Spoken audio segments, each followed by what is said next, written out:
మంత్రి పొన్నం ప్రభాకర్కి ఎప్పుడన్నా మీరు మెమరాండం ఇచ్చారా మీ సమస్యల పైన? అన్న పోయిండు చెప్పండి అన్న, ఎప్పుడైనా ఇచ్చారా? ఇవాళ 29వ తారీఖు రోజున తెలంగాణ వ్యాప్తంగా ఉన్న హైదరాబాద్ మహానగరంలో ఓలా, ఊబర్, ర్యాపిడో కంపెనీల వల్ల నష్టపోతున్న ప్రతి ఒక్క డ్రైవర్ అన్న ఇందిరా పార్క్ ధర్నా కాడికి వచ్చేసిండ్రు. ఇవాళ కార్పొరేట్ కంపెనీలు మా మీద అరాచకం చేస్తూ ఉన్నాయి, మా దోపిడిని, మా రక్తపు కూడును తింటా ఉన్నాయి. ఈ కార్పొరేట్ కంపెనీలను అరికట్టడానికే ఈ ఇందిరా పార్క్ ధర్నా చౌక్ దగ్గర ధర్నా నిర్వహించడం జరుగుతూ ఉంది. ఏదైతే ఓలాలో, ఊబర్లో, ర్యాపిడోలో 35 కిలోమీటర్లకి 350 రూపాయలు వస్తుంది. అంటే ఇంచుమించుగా 10 రూపాయల కిలోమీటర్ల చొప్పున మాకు ఇస్తూ ఉన్నాడు. వాళ్ళు వేల కోట్లు సంపాదిస్తూ ఉన్నారు. మా డ్రైవర్ అన్న కనీసం ఇల్లు కిరాయి కట్టలేని పరిస్థితిలో ఉన్నాడు. దీనికి న్యాయం చేయమని గౌరవ రేవంత్ రెడ్డి గారిని కోరుతా ఉన్నాము.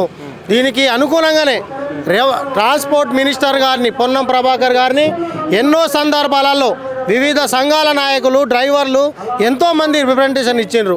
కానీ వాళ్ళకేం పోతుందో నాకు అర్థమైతలేదు. కానీ ఇక్కడ ఒక్క చిన్న సంతకంతో వేల మంది డ్రైవర్ల గుండెల్లో కాంగ్రెస్ ప్రభుత్వం ఉంటుంది.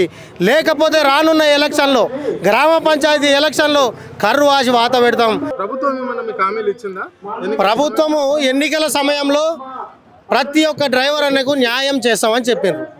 న్యాయం చేస్తామని అంటే ఉచిత బస్సు పథకం తెచ్చి మా కడుపులు కొడతామని అనుకోలే. మేము సంక్షేమ బోర్డు తెచ్చి ప్రతి ఒక్క డ్రైవర్ అన్న ఆదుకుంటారు అనుకున్నాం.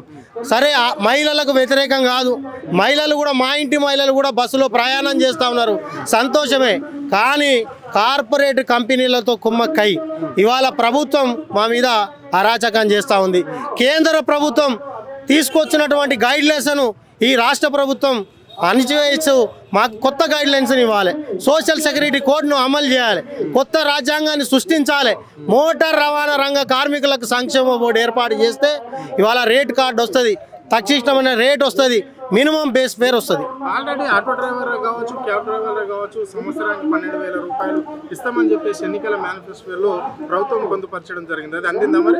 ఎన్నికల మేనిఫెస్టోలో పెట్టింది ఆటో డ్రైవర్కు 12,000 రూపాయలు ఇస్తామని. వాళ్ళు కూడా ఎన్నిసార్లు ధర్నా చేసిండ్రో మీ మీడియా వాళ్ళు చూసిర్రు, ఎన్నిసార్లు నిన్న లెటర్లు ఇచ్చిండ్రో చూసిండ్రు. గౌరవ కూనంనేని సాంబశివరావు గారి ఆధ్వర్యంలో మొన్న ఏఐటీసీ నాయకులు కూడా కలిసిండ్రు, వాళ్ళకు కూడా మొండి చేయ చూపించిండ్రు. అది కూడా జరుగుతూ ఉంది. అదేవిధంగా మరి ఈ విధంగా ప్రభుత్వం ఈ అట్టడుగునున్నటువంటి వర్గాలను కాపాడుకోకపోతే బడాబాబులను ఎందుకు కాపాడుతున్నారు? ఈ ఓలా, ఊబర్ కార్పొరేట్ కంపెనీలను ఎందుకు రక్షిస్తూ ఉన్నారు? మీకు ఇక్కడున్న ఓటర్స్ కావాలన్నా, వాళ్ళు ఇచ్చే లంచాలు కావాలన్నా అని సూటిగా ప్రశ్నిస్తూ ఉన్నాం. Okay, right. చెప్పండి అన్న, స్టేట్ వ్యాప్తంగా ఎంతమంది ఉంటారు ఈ డ్రైవర్లు, ఓలా, ఊబర్, క్యాబ్ డ్రైవర్లకు సంబంధించి? 1,50,000 వరకు ఉంటారన్న. మా ప్రధానమైనటువంటి డిమాండ్లు ముఖ్యంగా రేట్ కార్డు ఒకటి, సంక్షేమ బోర్డు ఒకటి, ఇతర నుంచి విచ్చలవిడిగా ఇతర నుంచి వాహనాలు అటాచ్ చేయడం. మరి మేము ఇక్కడ కొనుక్కున్నాము, ఊర్లో ఉంటే అమ్మా నాన్న ఇంత సంపాదించిన భూమి జాగా ఉంటే అది అమ్ముకొని వచ్చి ఇక్కడ ఏదో 10 రూపాయలు సంపాదించుకుందామని వస్తే మొదట్లో 2013లో ఏర్పడైనటువంటి ఓలా, ఊబర్, ర్యాపిడో సంస్థలు ఆ రోజు పికప్ అయ్యేంత వరకు మాకు అనుకూలంగా 10 ట్రిప్పులు చేస్తే దానికి 5,000 రూపాయలు ఇన్సెంటివ్స్ ఇచ్చేది. మళ్ళీ ఆ 5,000 ఇన్సెంటివ్స్ కాక మేము మళ్ళీ ఒక 5,000 చేసుకునేది. అప్పుడు స్టార్టింగ్లో మేము 8 గంటలు కష్టపడితే 7 నుంచి 8,000 రూపాయలు సంపాదించుకొని పోయేది. ఈరోజు 8 గంటలు కష్టపడ్డటువంటి వాళ్ళము 16 అవర్స్ కష్టపడినా కూడా 800 రూపాయలు కూడా ఇంటికి తీసుకుపోతలేం, ఖర్చుల ఆధారితంగా. ఇప్పుడు పెరిగిన రేట్లు ఏవైతే ఉన్నాయో మేము ఇక్కడి నుంచి ఇందిరా పార్క్ నుంచి మేము ఎయిర్పోర్ట్కి వెళ్తే ఈరోజు కేజీ అల్లం ఎల్లిగడ్డ రావట్లేదు. మరి ఇది ప్రభుత్వం దృష్టికి ఆల్రెడీ వెళ్ళింది, మన మిత్రులు పెద్దలు వెళ్ళిర్రు, లెటర్స్ ఇచ్చిర్రు, అన్నీ చేసిర్రు. కానీ మరి వీళ్ళు ఎందుకు పట్టించుకోవట్లేదు? మాకు ఆ రేట్ కార్డ్ అనేది ఎందుకు ఇవ్వట్లేదో అర్థం కావట్లేదు. మళ్ళీ మాకు కాకుండా మేము ఈ రేట్ కార్డు అడుగుతున్నామని చెప్పి ఇతర స్టేట్ వాహనాలు తీసుకురావడం, అవి అటాచ్ చేయడం, విచ్చలవిడిగా ఓన్ ప్లేట్స్ బైక్స్ నడుస్తున్నాయి. మరి బైక్స్ అనేది ట్యాక్సీ, మేము వేల ట్యాక్సీలు కడుతున్నాం. మరి మేము కట్టిన ట్యాక్సీలు ఎక్కడ పోవాలి? ఈ బైకులను అటాచ్ చేయడం ఏంటి? బైకులు నడుపుకోవచ్చు, ఎవరైనా బ్రతికే ఇక్కడ నుంచి ఈ పాసింగ్ ఉన్న వెహికల్ అంటే తెలంగాణ పాసింగ్ ఉన్న వెహికల్ ఇతర రాష్ట్రాలకు పోతే మీ మీద ఒత్తిడి ఏ విధంగా ఉంటుంది, ట్యాక్స్ ఎట్లా చెల్లించవలసి వస్తుంది? మేము మన ఇతర రాష్ట్రాలు అదర్ స్టేట్ పక్కన పెట్టండి, మొన్నటి వరకు అన్నదమ్ముల లెక్క కలిసినటువంటి ఆంధ్రప్రదేశ్ స్టేట్కి వెళితే ఈరోజు మేము కోదాడ దాటేంత వరకే మాకు సేఫ్టీ, కోదాడ దాటినంత వరకే మాకు సేఫ్టీ లేదు. ప్రతి విషయాన్ని మీరు ఎందుకు వచ్చిర్రు, ఏం చేసిరు అని చెప్పేసి మొన్న ఒక డ్రైవర్ మిత్రుడు కొట్టడం జరిగింది, బండి అద్దాలు పలగొట్టడం జరిగింది, అతన్ని మళ్ళీ మేము సేవ్ చేసి తీసుకురావడం జరిగింది. ఇక్కడ ఉన్న వాళ్ళ మేము ఏం చెప్తున్నాము, మీరు బతకండి, ఇండియాలో మన ప్రపంచంలో ఎక్కడ బతికే స్వేచ్ఛ అందరికీ ఉన్నది, కానీ ఇక్కడ ఉన్న లీగల్గా వెహికల్ తీసుకోండి, ఇక్కడ మా స్టేట్లో ట్యాక్సీ కట్టండి, మా స్టేట్ వెహికల్ నడిపించుకుంటే మీకు ఎలాంటి అభ్యంతరం లేదని చెప్పినాం. కానీ మీరు అక్కడ అదర్ స్టేట్లో ట్యాక్సీ కట్టి వచ్చి ఇక్కడ మాకు ప్రభుత్వాన్ని మీరు గండి కొడుతున్నారు. దీనిపైన కూడా మేము తీసుకెళ్తే ఆర్టీఓ అధికారులు మేము వెళ్ళిన ఒక 1-2 డేస్ ఉంటారు, తర్వాత నెక్స్ట్ డే మళ్ళీ యథావిధిగానే కొనసాగుతుంది. అవి చేయడం లేదు. ప్రభుత్వాన్ని మేము ఒకటే కోరుకుంటున్నాం, దయచేసి రేవంత్ రెడ్డి మా ప్రియమైన ముఖ్యమంత్రి గారు, మేము మార్పు రావాలని కోరుకున్నాం, కానీ మా డ్రైవర్ల రక్తం ఈ విధంగా తాగాలని, ఇంత నష్టపోతామని చెప్పేసి మార్పు రావాలని అయితే మేము కోరుకోలేదు, ఇంత దరిద్రంగా మార్పు వస్తుందని అయితే మేము కోరుకోలేదు.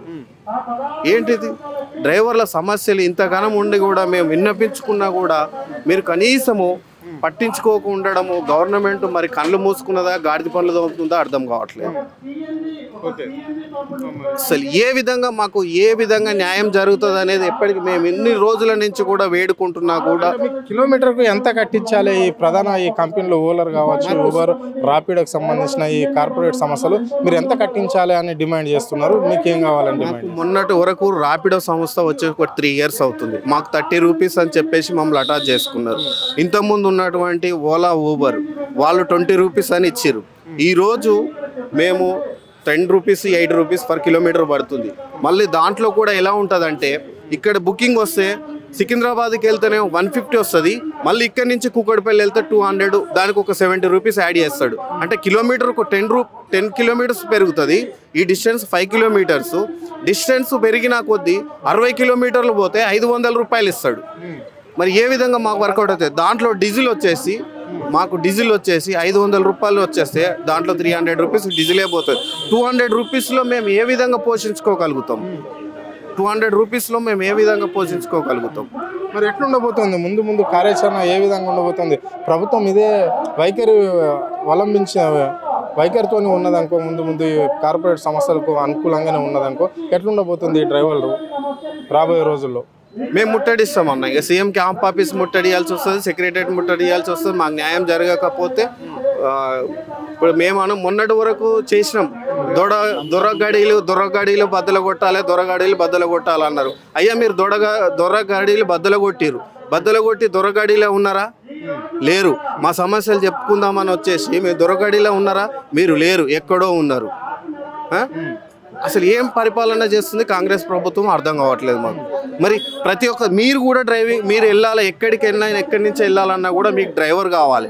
మరి ఈ డ్రైవర్లకు ఎందుకు చిన్న చూపు చూస్తున్నారు? మీరే ఒక మీటింగ్లో అన్నారు 2 కోట్లు పెట్టి ఒక కారు కొన్నాం, 30,000 డ్రైవర్కి ఎనికి నష్టం లేదని అన్నారు. మీరే ఒక అనౌన్స్ చేసిర్రు. మరి అదే విధంగా మీరు మా ఈ యొక్క సమస్యలు ఉన్నాయి, ఈ సమస్యలు డ్రైవర్ మీరే ఒక డ్రైవర్కు పట్ల 30,000 రూపాయలు మేము ఇయ్యనీకి సిద్ధంగా ఉన్నామని చెప్పేసి మీరే ప్రకటించారు. మరి అలాంటప్పుడు సొంతంగా వెహికల్స్ కొనుక్కున్నారు, మంత్లీ వచ్చేసి 20,000 ఫైనల్స్ కట్టాలి, 20,000 ఫైనల్స్ కట్టాలి. మరి మీరు అన్నటువంటి వాగ్దానం ఏదైతే ఉందో దాన్ని ఎందుకు నెరవేర్చలేకపోతున్నారు? ఈ రోజుల్లో డ్రైవర్ విషయంలో మీరు ఎందుకు నీరు గారుస్తున్నారు? అయ్యా దయచేసి ముఖ్యమంత్రి గారిని మేము వేడుకునేది ఏంటంటే మార్పు రావాలని కోరుకున్నాం, దాంట్లో కూడా మేము కూడా భాగస్వాములమే. దయచేసి మా బాధను విన్నపించి మాకు ఒక గిట్టుబాటు ధర ప్రకటించగలరని మనవి.